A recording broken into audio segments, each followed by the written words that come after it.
The world stands with the people of France this week. The events in Paris were horrifying. All of us were shaken by them. Yet we know that whenever terror like this strikes, the world community will rally together. Terror will not prevail. But these events should serve as a reminder. There is still evil out there. We cannot ignore it. We cannot contain it. We must defeat it. And we must protect our people.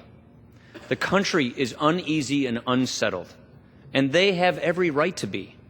Not because of what they're hearing from politicians, but what they've seen with their own eyes. All of us here, Republicans and Democrats, are hearing these concerns in our offices. People understand the plight of those fleeing the Middle East, but they also want basic assurances for the safety of this country. We are a compassionate nation. We always have been, and we always will be. But we also must remember that our first priority is to protect the American people.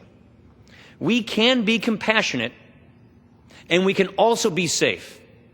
That's what the bill that we're bringing up tomorrow is all about. It calls for a new standard of verification for refugees from Syria and Iraq. It would mean a pause in the program until we can be certain beyond any doubt that those coming here are not a threat. It's that simple. And I don't think it's asking too much.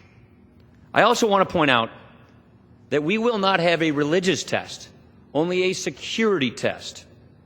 If the intelligence and law enforcement community cannot certify that a person presents no threat, then they should not be allowed in. This is common sense, and it's our obligation. Let me also say to members and to the country that we cannot lose sight of the bigger threat in Syria. The refugee crisis is just the consequence of a failed policy in that region. The ultimate solution is a plan to defeat ISIS. That's why we are sending to the President a bill this week that requires him to finally propose an overarching strategy to deal with Syria and the terrorist threat in that region. This threat is not going away until we acknowledge and confront the real danger that exists.